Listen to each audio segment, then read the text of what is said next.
Today, we embark on a journey to uncover 7 subjects prudent to sidestep in our dialogues. Join us as we delve into these lesser-discussed tenets, arming ourselves with knowledge to engage more thoughtfully and serenely in the world around us. Before we begin, I'd appreciate if you liked the video to help me continue spreading Stoic philosophy. If you're not subscribed, I recommend subscribing and activating the bell so you don't miss any videos. Subject number 1, other people's flaws. We've all been there, at a gathering or in a digital chat group, where the conversation subtly shifts to discussing someone else's actions, choices, or character. The allure of gossip can be powerful, but what do we truly achieve by indulging in it? This practice sidetracks us from our personal growth journey, sowing seeds of negativity in our minds and environment. For instance, imagine being at a family dinner where Aunt Martha's penchant for being perennially late becomes the evening's jest. Or, think about those times in the office pantry when colleagues gather, murmuring about someone's attire that might not meet the standard. These conversations might offer brief camaraderie or superiority, but erode trust and companionship over time. A common misconception is that discussing others' flaws makes us more vigilant about our own. However, it does the opposite. Continual focus on external flaws can make us complacent about our internal growth. Instead, if we channel that energy towards understanding our behaviors and attitudes, we stand to gain much more. And it's worth remembering Marcus Aurelius' words: waste no more time arguing about what a good man should be. B1. Isn't it more enriching to lead by example, demonstrating virtue in our actions and words? There's a certain serenity that comes with consciously deciding not to partake in gossip or needless criticism. The next time you find yourself in such a situation, consider guiding the conversation towards a positive topic or simply choose to listen without contributing. This not only preserves your peace of mind, but also subtly encourages a more uplifting environment for everyone involved. In essence, by refraining from discussing others' flaws, we're not just avoiding negativity. We're making a proactive choice to foster positivity, trust, and growth within us and our circles. Subject number 2, your personal wealth or lack of it. In our digital age, where a casual scroll through social media often presents displays of affluence and curated success, discussing personal wealth, or the lack thereof, has become precarious territory. On one side, there's subtle pressure to keep up with the Joneses, and on the other, a fear of being perceived as lacking. Yet beneath these discussions and comparisons lies a turbulent undercurrent of envy, pride, insecurity, or sometimes even despair. Picture this: you're at a gathering where friends are discussing their recent vacations. One visited the Maldives and stayed in an overwater villa. Another explored the romantic streets of Paris. Listening to their tales, you feel a pang. Maybe you couldn't afford a vacation this year or chose to save for something else. The immediate reaction might be to defensively justify your choices or share a past experience to level the playing field. Or take a contrasting scenario. You've recently received a significant raise at work or made a profitable investment. At a dinner with friends, the topic of finances comes up. It might feel tempting to mention your recent gains, not entirely out of arrogance, but perhaps to share your joy. Yet as the words flow, you notice subtle shifts in body language. A friend's downcast eyes, another's polite yet distant smile. Suddenly, a light-hearted gathering takes on a different hue. Amidst these dynamics, it's invaluable to remember Epictetus' teachings. Wealth consists not in having great possessions, but in having few wants. True wealth is not just materialistic affluence, but a state of contentment. It's about understanding and appreciating what we have, rather than yearning for what we don't. Sharing and celebrating success is wonderful, but it's essential to tread with sensitivity and awareness, ensuring we're not inadvertently sowing seeds of inadequacy or discontent in ourselves or others. Conversely, feeling content with our financial status, regardless of societal standards, is an empowering stance. It frees us from the emotional roller coaster of constant comparison. To cultivate a stoic approach to wealth, consider reflecting on your own relationship with money. Does discussing it bring you genuine joy? Or does it stem from a place of wanting validation? Recognizing this can guide our conversations towards more authentic and harmonious exchanges. After all, The most meaningful riches lie not in our bank accounts, but in the depth of our relationships, the quality of our character, and the tranquility of our souls. Subject number 3, past grievances. Carrying the weight of past grievances can be likened to hauling a heavy backpack on a long journey. The more you hold on to, the harder your journey becomes.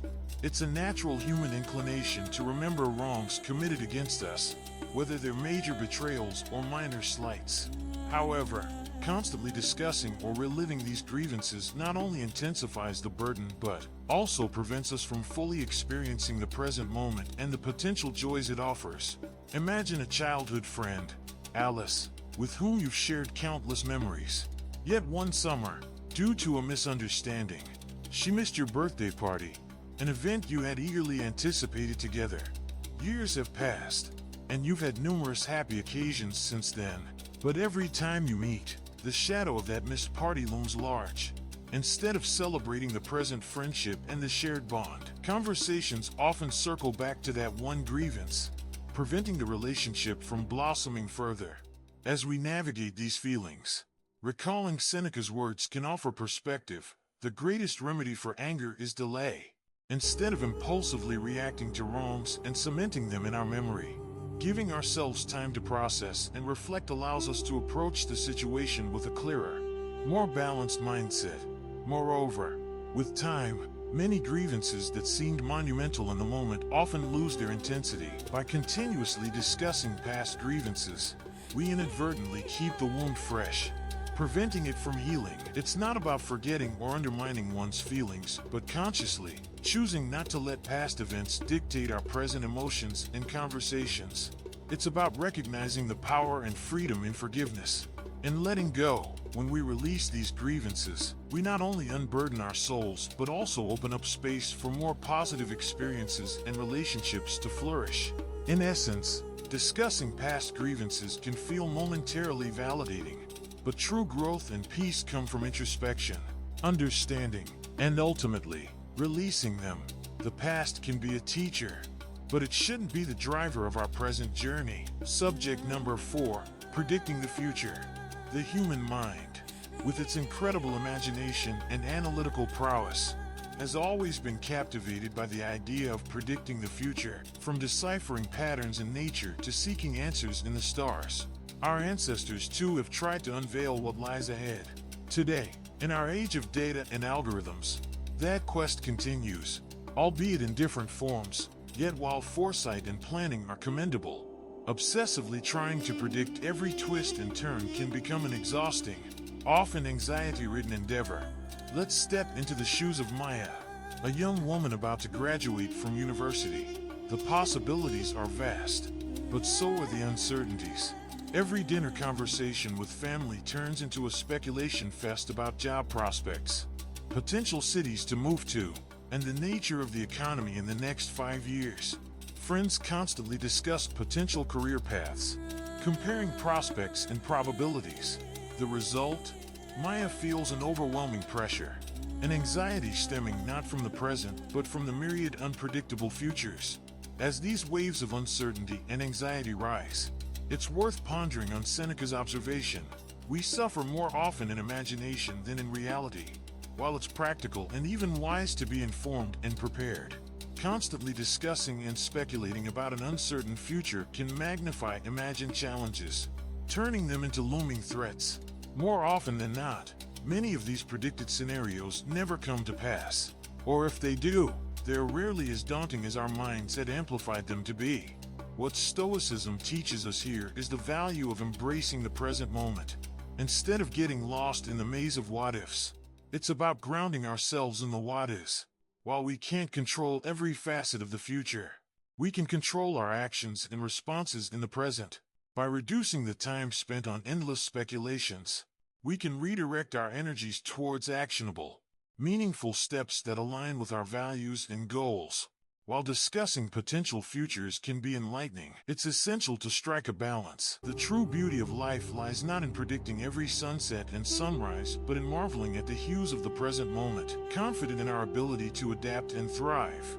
Come what may. Subject number 5. Petty controversies. The magnetic pull of controversy is deeply woven into the fabric of our social interactions. It caters to our innate curiosity and desire for connection, even if it's over topics that, in the grand scheme of things, might seem insignificant. Such controversies might appear harmless at first glance, yet their insidious nature lies in their ability to consume our mental bandwidth and divert our focus from matters of genuine substance. Jenna, an ambitious young writer, knows this all too well. On a bright Sunday morning with a fresh cup of coffee in hand, she settles down to pen a few chapters of her novel. However, a buzzing notification draws her attention to a trending topic on social media, a debate over a celebrity's new hairstyle. She reads a comment, then another, formulates a reply, and soon finds herself descending down a rabbit hole of opinions and counter-opinions.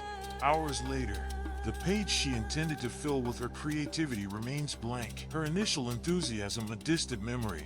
Now, extrapolating from Jenna's experience, it's easy to see the broader implications.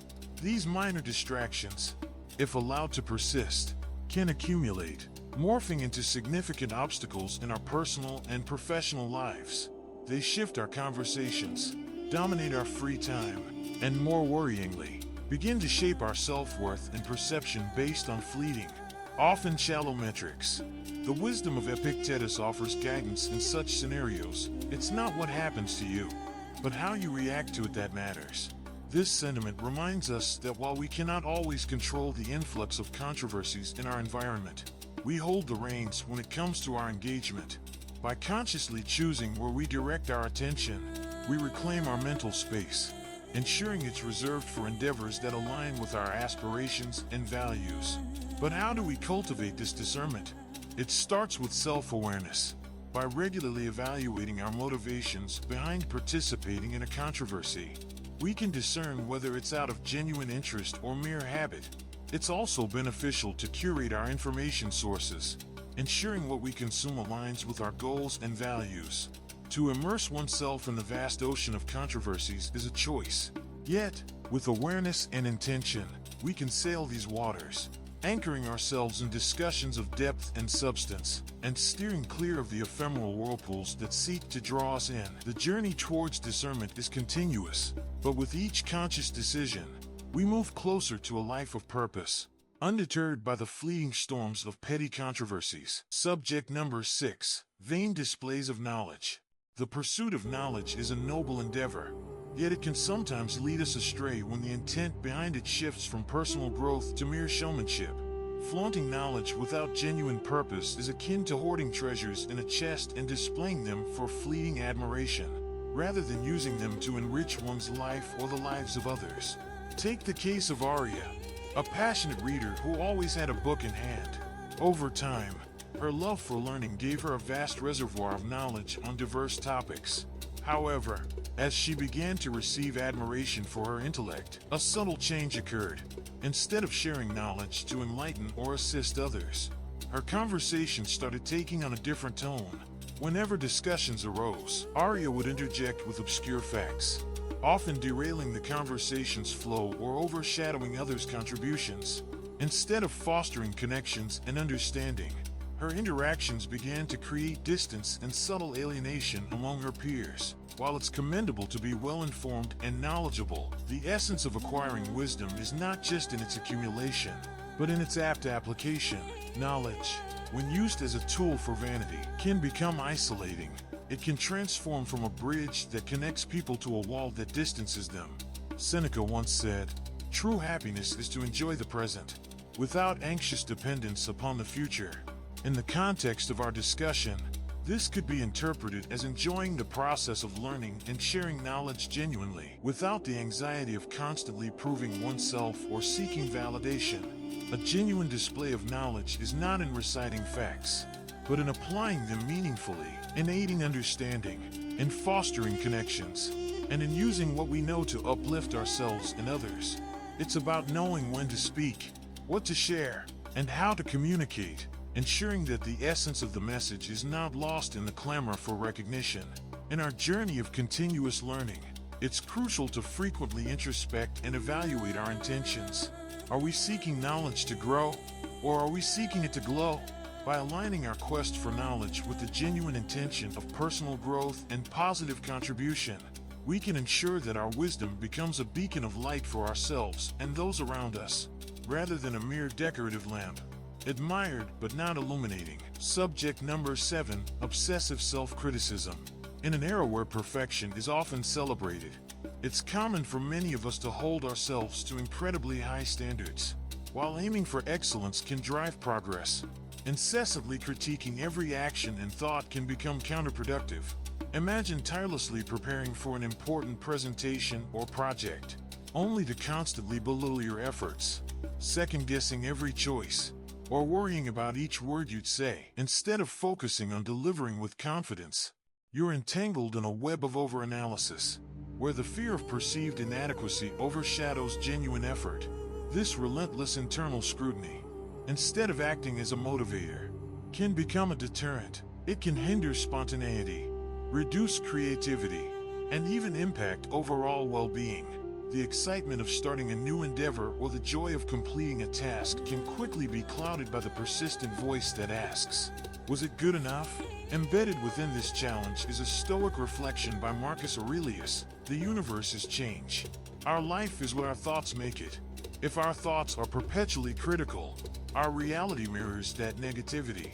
But if we can manage to harness our thoughts, we have the power to reshape our reality.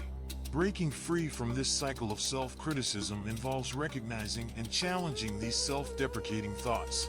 It's about understanding the difference between wanting to improve and unnecessarily pulling oneself down. It might help to consider whether you would subject a friend to the same level of criticism you apply to yourself. Often, we are our own harshest critics. Fostering a mindset of growth, where mistakes are seen as stepping stones and not stumbling blocks, can pave the way for healthier self-assessment. By celebrating small victories and understanding that the path to success is often non-linear, we can navigate our journey with a balanced perspective, embracing both our strengths and areas of improvement. In essence, while self-awareness is a valuable asset, obsessive self-criticism can be a formidable obstacle. By cultivating a mindset of growth, compassion, and understanding, we can achieve a harmonious balance that fuels progress without compromising well-being. In our journey through life, understanding the nature of our conversations, both internal and external, can significantly shape our experiences and perceptions. As we've delved into today, there are subjects that, when ruminated upon excessively, can distort our vision and stifle our growth. I encourage you all to pause, introspect, and evaluate the narratives you often find yourself entwined in. Are there themes you're giving undue importance to? Moments or regrets that have outlived their relevance? Share your insights and reflections in the comments below and stifle our growth. I encourage you all to pause, introspect, and evaluate the narratives you often find yourself entwined in. Are there themes you're giving undue importance to? Moments or regrets that have outlived their relevance? Share your insights and reflections in the comments below. Your experiences might resonate with someone else, and together, we can foster a community of growth, understanding, and mutual support. Let's embark on this transformative journey hand in hand, fostering a better understanding of ourselves and the world around us. Thank you for sharing this enlightening journey with me, and until our next philosophical venture, may you always tread the path less traveled, the Stoic way.